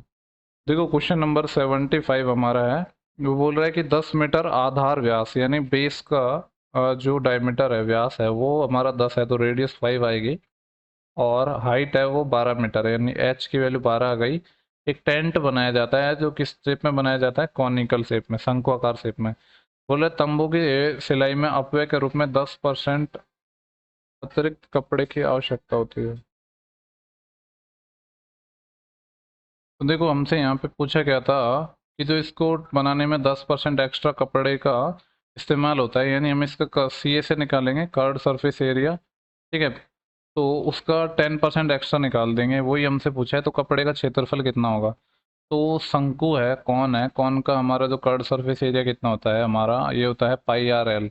इसका 10% एक्स्ट्रा और निकालना है यानी 10%। ठीक है, पहले तो यही निकाल लेते हैं हम, ये कितना होगा, पाई की वैल्यू पाई रखी हुई है इन्होंने, और आर है हमारा 5, और एल कितना है हमारा, देखो ये मैं आपको थोड़ा इधर बना के दिखा देता हूँ। एल वैसे तो आपको डायरेक्ट पता होना चाहिए 13 आएगा, रेडियस हमारी 5 है, हाइट 12 है, तो 5 12 13 का ट्रिपलेट बनेगा तो ये 13 आएगा। तो 13×5 65 तो ये हो गया, लेकिन 10% एक्स्ट्रा और चाहिए यानी 6.5 पाई और चाहिए, तो 65 और 6 कितना हो जाएगा 71, 71 हो जाएगा, ये 71.5 पाई इतना कपड़ा हमें चाहिए होगा। क्योंकि देखो किसी भी टेंट को या किसी भी शेप को बनाना होता है तो हमें इसका सी एस से चाहिए होता है, कर्ड सरफेस एरिया, और शंकु का जो कर्ड सरफेस एरिया होता है वो होता है πr/l, वक्र पृष्ठ क्षेत्रफल। ओके, नेक्स्ट क्वेश्चन है, बोल रहा है ए और बी है एक साथ मिलकर किसी काम को 48 दिनों में निपटा देते हैं। ठीक है, then आगे बोल रहा है जो बी है उसी कार्य को 60 दिनों में निपटा देता है, बी 60 दिन में निपटाता है। तो अगर मैं एलसीएम की बात करूँ तो जैसे अगर मैं 60 ही एलसीएम मान लूँ तो 60/48 क्या और मल्टीप्लाई करना होगा, 12×5 = 60, 12×4 = 48 यानी 4 और मल्टीप्लाई करना होगा। देखो मैंने कैसे चेक किया कि 4 मल्टीप्लाई करना होगा, मैंने 60 को एलसीएम मान लिया, तो जब एलसीएम मानूंगा तो 48 से भाग दूंगा मैं, तो 12×4 = 48, 12×5 = 60, तो भाग नहीं लग पा रहा है अभी, यहाँ से ये जो निचला 4 है वो नहीं कटा है, तो वो तभी कटेगा ना जब यहाँ पे 4 आएगा। तो ऐसे मैंने एलसीएम ले लिया है, बाकी अब जैसे चाहो वैसे एलसीएम ले सकते हो। तो देखो ये जो आएगा तो कितना आ गया, 4 से ये जब हमने काटा था तो 12, 12×5 = 60, और ये तो आ जाएगा 4। ए प्लस बी दोनों मिलके 5 है और बी 4 है, इसका मतलब है जो ए की एफिशिएंसी 1 है। पूछ रहा है ए और बी ने कितने दिन तक एक साथ कार्य किया, नहीं, क्वेश्चन क्या था, दोनों ने एक साथ कार्य शुरू कर देते हैं लेकिन बी कार्य होने से 15 दिन पहले कार्य छोड़ देता है। ठीक है, देखो जब भी कोई लास्ट से काम छोड़ता है तो हम क्या करते हैं, उसको काम छोड़वाते नहीं है, उसका 15 दिन का ऐड कर लेते हैं। यानी टोटल वर्क देखो ये 240 तो हो गया, 240 वर्क तो ये हो गया। बी को हमें छोड़वाना नहीं है तो 15 दिन और काम करवाना है। ए की एफिशिएंसी जब 1 है, ठीक है, और बी की 4 है, तो बी 15 दिन तक यानी 60 काम और करेंगे दोनों मिलके। ए प्लस बी की एफिशिएंसी 5 है तो 300 आएगा ना। 300/5 यानी 60 डेज लगते अगर ये दोनों एक साथ मिलकर काम करते। लेकिन बी ने 15 दिन पहले ही छोड़ दिया था, तो इसने, इसका मतलब है कि 45 दिन तक ही काम किया। और मुझे जहाँ तक ध्यान आ रहा है ये क्वेश्चन एग्जैक्ट वैल्यू के साथ हमने एनालिसिस में कराया था एनटीपीसी के में। देखो क्वेश्चंस ऐसा नहीं है कि मैंने याद किए हैं, उस टाइम के क्वेश्चन जब मैंने करवाए हैं तो मेरे को याद हो गए हैं। आप चाहो तो वेरीफाई कर सकते हो, ऐसा नहीं है कि मैं ऐसे ही बोल रहा हूँ कि ये क्वेश्चन मैंने करवाया नहीं है। बोल रहा है कि जो आंसर था उससे चीज़ें थोड़ी दिमाग में आ जाती है कि ये क्वेश्चन हमने किया है। बोल रहा है कि रामकृष्ण है एक संख्या पी के 3/4 से एक अन्य संख्या क्यू का इतना बटे 5 घटाता है और अंतर के रूप में इतना निकाल लेते हैं। देखो एक संख्या p की बात कर रहा है तो मैं p का 3/4 निकालना है, तो मैं p को मान लेता हूँ कि संख्या क्या है 4x है। और अगर मैं q की बात करूँ तो इसका 2/3 निकालना है, तो इसको मैं 3y मान लेता हूँ। अब बोल क्या रहा है कि रामकृष्ण है एक संख्या p का 3/4 निकाल रहा है। एक सेकंड, दिख तो रहा है ना यहाँ पे, हाँ दिख रहा है। इसका हमें क्या निकालना है, 3/4 निकालना है, तो बेसिकली कितना आ जाएगा, 3x आ जाएगा। तो इसका 3/4 में से एक अन्य संख्या क्यू है उसका 2/3, इसका 2/3 निकालेंगे हम, तो कितना आएगा 2y आएगा। इन दोनों को घटाता है और उसे अंतर के रूप में कितना मिलता है, 5/8 मिलता है।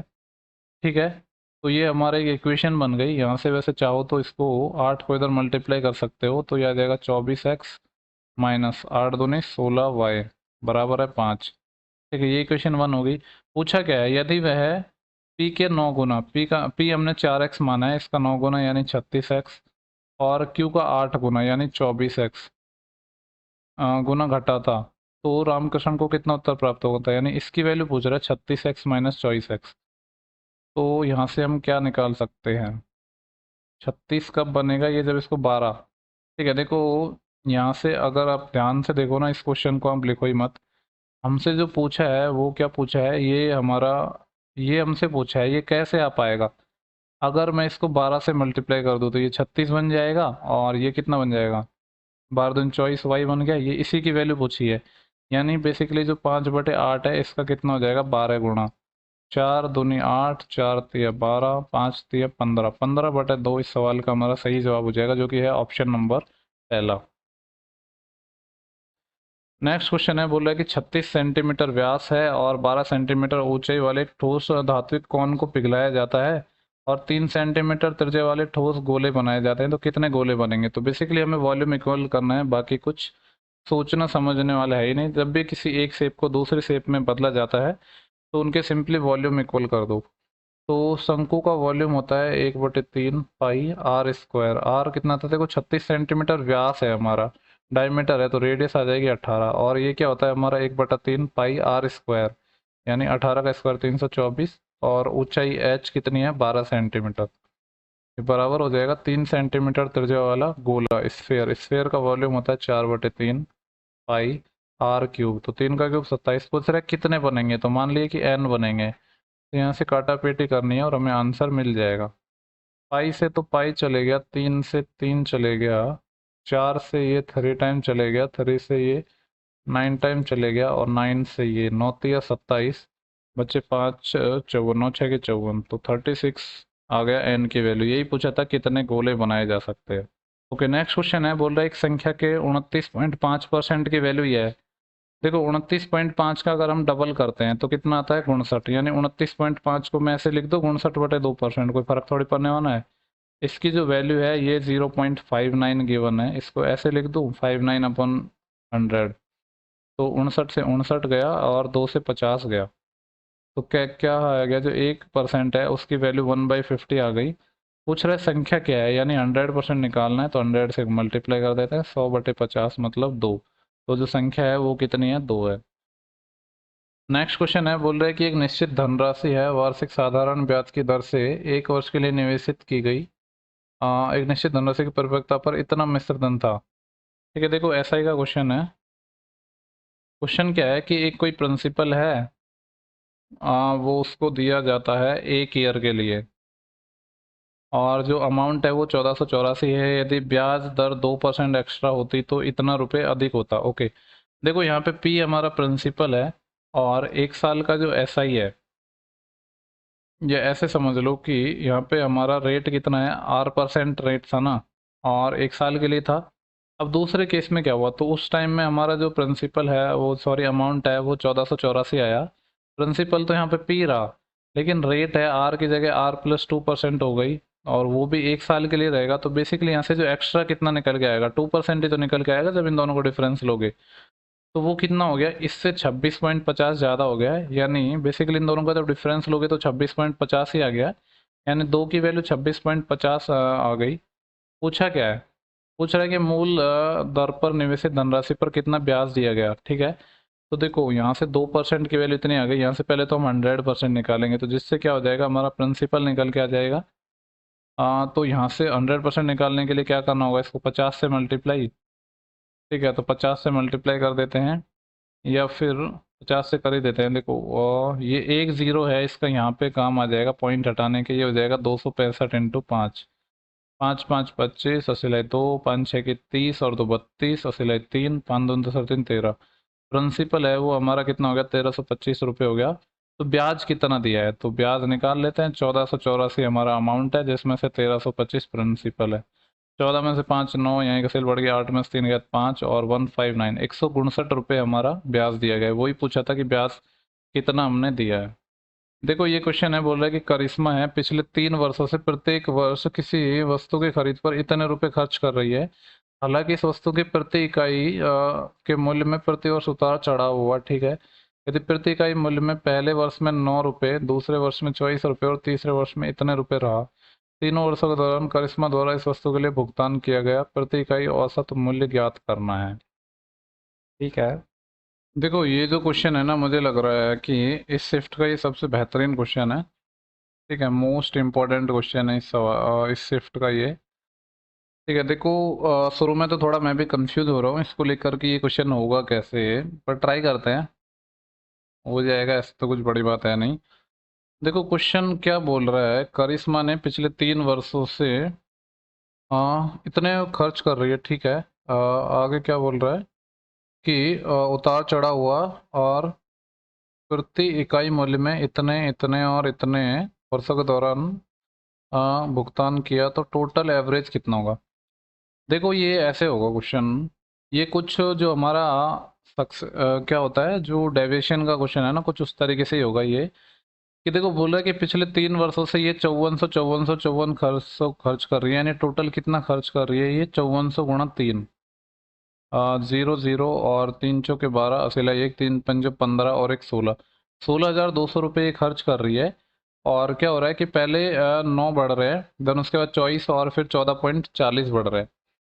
ठीक है, तो देखो अगर इसका हमें एवरेज निकालना है, टोटल कितने बढ़ेंगे, तो ये कुछ इस तरीके से हो जाएगा, 16,200। ठीक है, देखो वैसे समझ सकते हैं कि ये जो हमारा एवरेज स्पीड का कॉन्सेप्ट होता है ना, कुछ उसी तरीके का ये क्वेश्चन है। Total distance upon total time लगता था ना, क्योंकि देखो यहाँ पे 5400 है, तो 9 के हिसाब से जो हमारा जो वृद्धि आई है या कमी आई है, उसको हम निकालेंगे। तो ये कितना हो जाएगा, 54 अपॉन, हो सकता है कि ये क्वेश्चन आपको समझ नहीं आए, क्योंकि थोड़ा सा डिफरेंट क्वेश्चन है ये। ठीक है, ऐसा क्वेश्चन वैसे मैंने भी कभी देखा नहीं इससे पहले। और ये हो जाएगा 5400 बटा, मुझे पता भी नहीं कि एग्जैक्ट इसका आंसर आने वाला है कि नहीं आने वाला है, बट ऑप्शंस वगैरह को देखकर मुझे लग रहा है कि कुछ इस तरीके से ये होना चाहिए। ठीक है, पहले ट्राई करते हैं, उसके बाद देखेंगे। ये हो जाएगा 16,200, और 9×6 = 54, यानी 600 तो ये आ गया। और 24, देखो 5400/24 है, ये कितना आएगा, 6×4 = 24, और 6×9 = 54, 900। 4 से जब 2 से काटेंगे तो ये 2, और ये 450, 450 का आधा हो जाएगा 225, तो 225 ये हो जाएगा। और इसको भी सॉल्व कर लेते हैं। देखो ये 5400/14.40 है ना, तो एक काम करते हैं कि जीरो पॉइंट हटा देते हैं, जीरो ऊपर चल जाएगा। और इसको अगर हम काटना चाहें तो 9 से कट जाएगा ना, 9×1 = 9, 9×6 = 54, और 9×6 = 54, और ये आ जाएगा 6000। 4 से काटेंगे तो ये 1500 आ जाएगा, और 4 से काटेंगे तो ये 4 आ जाएगा। ठीक है, 2 से काटेंगे तो 750, 750 बटे 2, 300 और 300 नहीं, 350 होते हैं 700, 375 आएगा ये आएगा 375। 5 और 5 10, हसीलाई 1, 7 और 2 9, और एक 10, हसीलाई 1 6, और एक 7, 7 और 2 9, और 9 और 3 12, 1200 हो गया ये। तो ये आएगा 16,200 डिवाइड 1200। 2 जीरो चली जाएंगी, और 12 एकम 12, बचे कितने, 4, 42, 12 तिया 36, 6 ना, साढ़े आधा, 13.5 आ गया। पूछ रहा था कि औसत भुगतान किया गया प्रति इकाई औसत मूल्य निकालना है। देखो ये पूछ क्या रहा था, ये बोल रहा था कि देखो क्वेश्चन को वापस पढ़ते हैं, बड़ा ही कंफ्यूजिंग सा क्वेश्चन है ये। क्वेश्चन क्या था कि 3 वर्षों से प्रत्येक वर्ष अरे यार, करिश्मा पिछले 3 वर्षों से प्रत्येक वर्ष किसी वस्तु की खरीद पर इतने रुपए खर्च कर रही है।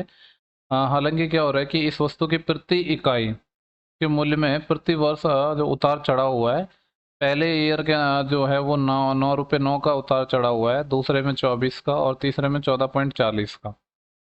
तो तीनों वर्षों के दौरान करिश्मा द्वारा इस वस्तु के लिए भुगतान किया गया एवरेज मूल्य निकालना है। ठीक है, तो इसको थोड़ा आप ऐसे समझ लो। हालांकि ये क्वेश्चन मेरे को, क्वेश्चन देखो आंसर तो आ गया, लेकिन थोड़ा कंफ्यूजिंग सा लग रहा है। जो इसका कॉन्सेप्ट है वो एक्चुअली मैं भी इतना ढंग से क्लियर नहीं कर पा रहा हूँ, टू बी ऑनेस्ट। ठीक है, आप देख लेना, नेक्स्ट क्वेश्चन की बात करते हैं हम, क्योंकि इसकी जो लैंग्वेज है ना वो बड़ी ही थोड़ी कंफ्यूजिंग सी है। बाकी ये होगा वो कुछ ऐसे ही, क्योंकि ऑप्शंस देख के मेरे को थोड़ा यही दिमाग में आया। हाँ, बोल रहा है कि साइन 2x की वैल्यू ये, ओके साइन 2x, ये क्वेश्चन हमने करवाया था एनालिसिस में। कॉस 60 है, कॉस 60 होता है 1/2, और कॉस 30 होता है √3/2 प्लस। देखो अब मेरे को ध्यान आ रहा है कि एग्जैक्टली करवाया था, और उसमें मैंने आपको वैल्यूज से नहीं बताया था। वैसे तो यहाँ मैं आपको वैल्यूज से बता रहा हूँ, साइन 30 है √3/2। और मैंने यहाँ पे दो फॉर्मूले भी बताए थे आपको जब मैंने ये क्वेश्चन करवाया था। तो ये कितना आ जाएगा, देखो ये तो सेम चीज़ है ना, तो √3 यानी 2 टाइम कितना हो जाएगा, √3/2, और 2 4, इससे ये 2 टाइम चले जाएगा, तो ये √3/2 आ गया। साइन 2x की वैल्यू √3/2 है, इसका मतलब है जो एंगल है वो कितना है, 60 डिग्री है, क्योंकि साइन 60 पे इतनी वैल्यू होती है, तो x यहाँ से 30 आ गया। जब x यहाँ से 3 आ गया तो टेन 30 हो जाएगा 1/√3 प्लस सेक 30, जो क्या होता है कॉस 30 का उल्टा, 2/√3। तो 2 + 1 3/√3, मतलब √3 सवाल का आंसर आ जाएगा। तो देखो वहाँ पे मैंने इस क्वेश्चन को कैसे बताया था। देखो ये होता है, आपको एक फॉर्मूले पता होंगे। कॉस ए है ये, इसको मैं कॉस ए मान लूँ, इसको मैं कॉस बी मान लूँ, तो ये होगा cos A cos B plus sign A sine B, sign A sine B. ये मैंने बताया था आपको क्या होता है cos A minus B. Cos के केस में क्या होता है, माइनस वाले में प्लस आता है, और अगर यहाँ पे कॉस ए प्लस बी की मैं बात करता तो यहाँ पे ये जो प्लस साइन है ये माइनस आ जाता। तो मैंने ये डायरेक्ट फॉर्मूले से बताया था उस टाइम। तो देखो ये कॉस ए है, ये कॉस बी है, ये साइन ए है, ये साइन बी है, तो बेसिकली ये साइन 2x है। ये क्या निकल के आता, कॉस ए माइनस बी, यानी 60 - 30, 60 - 30 मतलब 30। ठीक है, कॉस 30 है, इसको हम क्या लिख सकते हैं, साइन 60 लिख सकते हैं, तो 2x की वैल्यू 60 है, तो x 30, ऐसे बताया था एनालिसिस के टाइम पे। ठीक है, यहाँ पे मैंने आपको वैल्यू रख के बता दिया, जैसे भी कर लो फर्क नहीं पड़ने वाला है, आंसर आपका आ ही जाएगा। और देखो नेक्स्ट क्वेश्चन है, बोल रहा है कि एक व्यक्ति 3 मिनट में इतना चलता है तो 4 किलोमीटर पर आवर में निकालनी है। 3 मिनट का मतलब है 180 सेकेंड में ये कितना चल रहा है, 825 मीटर चल रहा है। तो अगर स्पीड मीटर पर सेकेंड में हम निकालना चाहें तो आएगी 825, डिस्टेंस ये हो गया, टाइम 180 है। अगर इसको किलोमीटर पर आवर में बदलना है तो 18/5 करना होगा। और यहाँ से जब देखो 18 से ये 10 टाइम चले जाएगा, 5 से ये क्या चले जाएगा, 5 एकम 5, बचे 3 32, और 5 6 की 30, बचे 2 25, पचम 25। और इसमें जब 10 का भाग देंगे तो कितना आ जाएगा, 16.5। यही हमसे पूछा था, जो कि ऑप्शन नंबर 4 हो जाएगा। नेक्स्ट है, बोल रहे हैं दो संख्याओं का एवरेज 46 है, एक तीसरी संख्या को मिलाने पर तीनों संख्याओं का एवरेज 43 हो जाता है, तो नंबर क्या होगा। देखो दो का एवरेज 43 था, देखो इसको तो वैसे ही कर लेते हैं, इतना आसान। देखो एक चीज़ मेरे को देख के समझ आ रही है कि जो 12 तारीख को हमारा पेपर हुआ था ना, वो कंपेरेटिवली इजी था। जो अभी हमारा पेपर हुआ 15 को लेवल 5 का, इवन 16-17 को जो लेवल 3 और 2 है उनका भी इजी लग रहा है, क्योंकि वो पेपर मैंने थोड़े देखे थे, थोड़ा लोगों ने बताया था, तो उस हिसाब से थोड़ा आइडिया है। बाकी हम जब क्वेश्चंस करेंगे तो पता चल ही जाएगा कि कौन सा पेपर कैसे था, उस हिसाब से आप थोड़ा एक आइडिया लगा सकते हो कि किसकी कट ऑफ क्या जाने वाली है। दो संख्याओं का जब एवरेज 46 था, इसका मतलब है सम 92 हो गया, और तीन का एवरेज 43 है, यानी सम कितना हो जाएगा 120 और 129। तो तीसरी संख्या क्या होगी इन दोनों का डिफरेंस, 9 माइनस 2 7 और 12 माइनस 9 3 37। ठीक है, देखो ये बहुत आसान डेटा था तो हमने बेसिक से बना लिया, बाकी मैं बेसिक से बताता नहीं हूँ इन चीज़ों को, आपने पहले क्वेश्चन देखे होंगे एवरेज के, लेकिन जहाँ पे जैसे ज़रूरत होती है वैसी चीज़ों को हमें करना चाहिए। बोल रहे कि ये डेटा है इसकी माध्यिका, माध्यिका क्या होती है, पहले डेटा को असेंडिंग ऑर्डर में लिखना होता है, यानी पहले हमारा 2 आएगा, 2 के बाद क्या आएगा हमारा 5 आएगा, और 5 के बाद 7 आएगा। वैसे तो लिखने की ज़रूरत नहीं है, हम बिगर लिखे ही आंसर निकाल लेते, पर मैं आपको लिख के दिखा रहा हूँ। ये 11, ये 14, ये 15। टोटल कितने टर्म है, 1 2 3 4 5 6 7 टर्म है, 7 टर्म है, इसका मतलब है मिड टर्म हमारी कौन सी रहेगी, फोर्थ टर्म, वही हमारी क्या हो जाएगी माध्यिका मीडियन। तो पहले दूसरी तीसरी चौथी क्या है 8, तो 8 हमारी हो जाएगी मीडियन, क्योंकि जो मिड टर्म है हमारी वही क्या होती है हमारी माध्यिका होती है, वही हमारी क्या होती है मीडियन होती है, असेंडिंग ऑर्डर में लिखने के बाद। ठीक है, इसके बाद नेक्स्ट क्वेश्चन है, बोल रहा है ए है किसी कार्य का 75% भाग को 3 दिन में करता है। 75% का मतलब 3/4 पार्ट को 30 दिन में करता है। अगर ए से कंप्लीट यानी 1 यूनिट करवाएं कंप्लीट तो कितने दिन में करेगा, इससे ये 10 टाइम 40 दिन में, तो ए करता है इसको 40 दिन में। ठीक है, आगे क्या दिया हुआ है हमें, बोल रहा है कि बी है उसी कार्य का 50% भाग को 18 दिन में करता है, तो बी कंप्लीट कितना 100% का, यानी इसका जस्ट डबल टाइम लेगा, 36 डेज में कर देगा ये बी, और 40 डेज में कर देगा हमारा ए।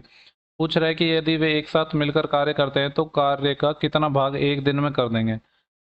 ठीक है, देखो यहाँ से हम पहले निकाल लेते हैं, ये ए है ये बी है, ये 40 दिन में करता है, ये 36 दिन में करता है। अगर मैं एलसीएम की बात करूँ तो 40 और 36 का एलसीएम कितना आ पाएगा, 4 नाम 36 360, 360 आ जाएगा, 4 नाम 36 और 36 जाएगा 360। एक दिन में ये दोनों मिलके कितना करेंगे 19 काम करेंगे, क्योंकि इफिशिएंसी इसकी 9 है इसकी 10 है, टोटल पार्ट कितना है 360 का, तो इतना काम कर देंगे एक दिन में। यही पूछा था कि एक दिन में ये कितना काम कर देंगे। नेक्स्ट क्वेश्चन है, बोल रहा है एक छड़ी है जिसको दो भागों में तोड़ दिया, और जिनकी जो लंबाई है वो 7:11 में है। यदि छोटे भाग की लंबाई 77 है, 7 की वैल्यू 77 है, एक की वैल्यू 11 है, तो पूछ रहा है संपूर्ण छड़ी की लंबाई। संपूर्ण छड़ी की लंबाई हो जाएगी 18 इंटू 11, 11 8 88।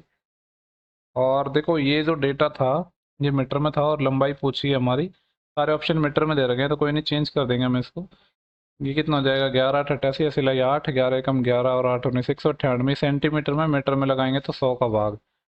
देखो नेक्स्ट क्वेश्चन है हमारा, ये बहुत बढ़िया क्वेश्चन है, इसको जरा ध्यान से देखना। ये एक बहुत अच्छा सवाल लगा मेरे को, मस्त सवाल है ये। देखो सवाल क्या है, बोल रहा है कि रमन है पर डे 7:40 AM पर अपने घर से निकलता है और 9:46 पर पहुंच जाता है, यानी कितना टाइम ले रहा है 7:40 से 9:40, 2 घंटे 2 आवर और 6 मिनट। मिनट को मैं आवर में बदलूंगा तो 60 का भाग, यानी कितना हो जाएगा ये 2 आवर और 1/10 और, तो 10 दूनी 20 यानी 21/10 आवर ले रहा है ये टोटल टाइम। ठीक है, आगे क्या बोल रहा है कि एक दिन 7:40 पर अपने घर से निकल जाता है, लेकिन 1/4 दूरी है इतने चाल से चलता है और शेष दूरी इतने चाल से। ओके, देखो ऐसा क्वेश्चन मैंने पहले भी करवाया था। हमारे पास तीन चीजें हैं जिनमें रिलेशन है, वो है स्पीड डिस्टेंस और टाइम। अगर इनमें हमें कोई भी दो चीज पता होंगी ना तो तीसरी चीज हम निकाल सकते हैं। तो हमें टाइम तो पता है कि इतना टाइम ले रहा है ये, लेकिन ना तो स्पीड पता है ना डिस्टेंस पता है। अपने सुविधा अनुसार किसी भी एक चीज को मान लो ऐसे क्वेश्चन में, जिससे हमने दूसरी चीज निकल जाएगी। देखो यहाँ पे जो हमारा स्पीड है उसका 6/7 कर रहा है, एक बार 6/5 कर रहा है, तो 7 और 5 का एलसीएम आ जाएगा 32, यानी इसकी स्पीड मान लेते हैं हम 35 किलोमीटर पर आवर है। किलोमीटर पर आवर में इसलिए बदला क्योंकि जो टाइम है 7:40 से 9 समथिंग में चले गए, यानी आवर में जा रहा है, तो मीटर में सॉरी सेकंड में वो कुछ ज़्यादा लंबा हो जाता। तो घर से ऑफिस की डिस्टेंस निकाल सकते हैं स्पीड इंटू टाइम। स्पीड 35 है, टाइम कितना लगता है 21/10, 5 दूनी 10, 5 7 35, 21 147/2। ये टोटल डिस्टेंस है, इसको ये दो पार्ट में कवर कर रहा है। कैसे कर रहा है, देखो पहले पार्ट में चल रहा है 147/2 का कितना 1/4 पार्ट, तो इसका 1/4 यानी ये 4 से डिवाइड हो जाएगा। और स्पीड चल रहा है नॉर्मल का 6/7। तो जब 35 का हम 6/7 निकालेंगे तो 7×5 = 35, तो 30 आ जाएगा। तो इतना टाइम तो यहाँ लग गया पहले केस में। देन अगले केस में क्या हो रहा है, जो रिमेनिंग डिस्टेंस है उसका रिमेनिंग डिस्टेंस कितनी है 147/2 टोटल थी, 1/4 हमारी यूज हो गई, तो बची कितनी 3/4 ये बची। और ये चल रहा है 6/5 से, यानी अगर मैं 35 का 6/5 निकालूँ तो 5×7 = 35 यानी 42 की स्पीड से इतना टाइम यहाँ पे लगेगा। इन दोनों को जब हम कैलकुलेशन करते हैं तो 3 से ये 14 टाइम और 7 से 2 टाइम और 7×2 = 14, 7×1 = 7। तो ये आ गया। तो दूसरे टर्म है वो तो आगे 2×4 = 8, 8×2 = 16। और पहले टर्म की अगर मैं बात करूँ तो कुछ कट पिट नहीं रहा है, इसका मतलब एलसीएम ले लेते हैं दोनों का हम। कितना आ जाएगा 3×4 = 12, 24, 240। तो ये 147 प्लस, देखो वैसे तो कट रहा था 4 और 1 5, 5 7 12, काट ही लेते हैं, 3 से कट रहा था तो कैलकुलेशन हमारे लिए थोड़ी आसान बन जाएगी।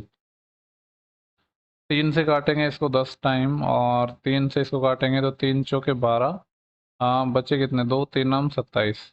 अब तो नहीं कटा ना, तो 10×4 = 40, 40×2 = 80, 80 और 16 का एलसीएम 80 आ जाएगा।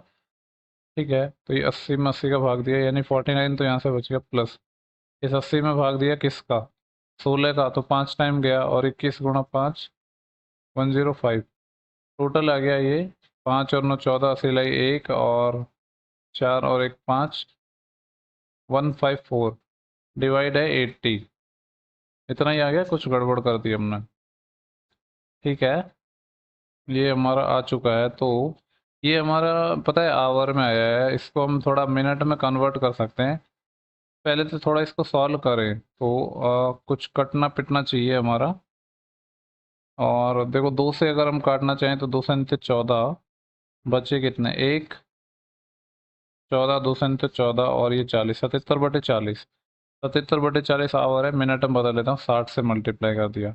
20×3 = 60 और 20×2 = 40, 3×7 = 21, 80 लाई 2, 3×7 = 21 और 2 = 23। 231/2, 231/2 का मतलब है हमारा कितना हो जाएगा 115 मिनट, है ना। इसका आधा इतना ही तो होएगा, और 31 का आधा 115 मिनट और 30 सेकंड आ गया। तो हमें बेसिकली 7:40 में, दूसरे दिन ये 7:40 पे चल रहा था ना, इसमें 115 मिनट जोड़नी है। तो जब इसमें 1 घंटा जोड़ेंगे, देखो यहाँ पे मैं जोड़ के दिखा रहा हूँ आपको, 7:40 है, उसमें इतनी जोड़नी है 1 घंटा, यानी 60 मिनट में जब जोड़ दूंगा तो हमारा कितना हो जाएगा 8:40 हो जाएगा। तो 60 मिनट जोड़ दी तो कितना बचा फिर हमारा यहाँ पे 55 मिनट और 30 सेकंड, यानी 8:40 में जैसे मैं अगर 20 मिनट और जोड़ देता हूँ सिर्फ, बचा तो हमारे पास 55 मिनट और 30 सेकंड है, लेकिन हमने 20 मिनट ही जोड़ा है तो 9 बज गया। और यहाँ से 20 मिनट जोड़ दिया तो अभी बचा है हमारे पास 35 मिनट और 30 सेकंड। तो 9:35 मिनट और 30 सेकंड, ये हमारा सही जवाब होना चाहिए, जो कि ऑप्शन नंबर है पहला। अच्छा सवाल था ये, कोई क्वेश्चन छूट तो नहीं गया ना। देखो ये क्वेश्चन था कि बोला इनमें से कौन सी संख्या 9 से डिविजिबल नहीं है। 7 और 7 14, 14 और 8 कितने हो गए हमारे 22, 22 और 3 25, 25 तो 27। तो ये तो नहीं हो सकता, ये तो 9 से डिविजिबल है। नेक्स्ट नंबर की बात करते हैं तो 4 और 9 13, 13 और 1 14, 14 और 4 18, ये भी नहीं है। 4 5 9 और 3 12, 12 9 21, 21 है तो ये 9 से डिविजिबल नहीं है। 3 और 5 8, 8 तो 10 15 3 18, 18 है तो 21 से डिविजिबल ये भी नहीं है, तो यही हो जाएगा। पूछा था कि कौन सी नहीं है 9 से डिविजिबल। ठीक है, लास्ट क्वेश्चन हमारा डीआई का है। और क्वेश्चन कुछ इस तरीके से है कि जो क्राइम का परसेंटेज दिया है पूरे कंट्री के अंदर। ठीक है, आगे देखो बोल रहा है क्या पूछा गया है इसमें। ये बोल रहा है यदि उस वर्ष के दौरान राज्य ए में दर्ज किए गए आपराधिक मामलों, यानी पाई चार्ट में 14% की संख्या 672 है। देखो स्टेट ए की बात कर रहा है तो ये हमारा स्टेट ए हो गया, जिसमें ये 14% है। क्या स्टेट ए के अंदर 14% की वैल्यू इतनी है। ठीक है, तो ए का जो 14% है, टोटल 14% है, इसकी वैल्यू 672 है। अगर यहाँ से मैं निकालना चाहूँ, पूछा क्या है पहले वो भी देख ही लेते हैं हम। देखो ये परसेंटेज डिस्ट्रीब्यूशन है हमारा, ये बोला कि जो 14% है उसकी वैल्यू इतनी है हमारी। पूछा क्या है हमसे इसने वो देख लेते हैं। ये पूछ रहा है कि सी और एफ में मिलाकर किए गए मामलों की संख्या कितनी है। ये ए है, ये बी है, एक सेकंड कलर बदल लेता हूँ। ये हमारा सी है, ये डी है, ये ई है और ये एफ है। तो हमसे बात कर रहा है सी की और एफ की। सी का ये है, ये हमारा 12% है, और दूसरा है एफ, एफ ये है 30% ये। तो 30 और 12 कितना हो गया, 42% की वैल्यू निकाल ली, यानी इसका 3 गुना। तो इसका 3 गुना हो जाएगा, 3 दूनी 6, असिलाई 1, नहीं सॉरी 3 दूनी 6 और 3 7 21, असिलाई 2, 3 6 के 18 और 2 20, 2016, जो कि है ऑप्शन नंबर हमारा फोर्थ। देखो ये इसका लास्ट क्वेश्चन था। तो हमने आरआरबी एनटीपीसी सीबीटी 2 की अगर हम बात करें तो सीबीटी 2 के अंदर हम लेवल 5, तो लेवल 5 का जिन एग्ज़ाम का जॉन हुआ था 12, जिन जॉन्स का एग्ज़ाम हुआ था 12/6/2022 को, उसके जो मैथ्स सेक्शन है, ये टोटल 2 शिफ्ट में हुआ था 12 जून को। उसकी शिफ्ट 1 है और शिफ्ट 2 है। शिफ्ट 1 को हम डिस्कस कर चुके हैं, 2 को कर चुके हैं। आने वाले वीडियो में हम करेंगे 15 जून, क्योंकि इसके बाद जो लेवल 5 है उसका एग्ज़ाम 15 जून को ही हुआ था। उसकी 3 शिफ्टें हैं, शिफ्ट फर्स्ट, शिफ्ट 2, शिफ्ट 3। इन सभी को डिस्कस करेंगे, देन उसके बाद हम लेवल 3 एंड लेवल 2 पर आएंगे, ठीक है। तो इस वीडियो में इतना ही था। अगर आपको वीडियो पसंद आया है तो लाइक कर सकते हो, और जिन लोगों ने चैनल को सब्सक्राइब नहीं किया है वो चैनल को फटाफट सब्सक्राइब कर लो, ठीक है। मिलते हैं नेक्स्ट वीडियो में, तब तक आप अपना ख्याल रखिए और पढ़ते रहिए। Thank you for watching, have a good day.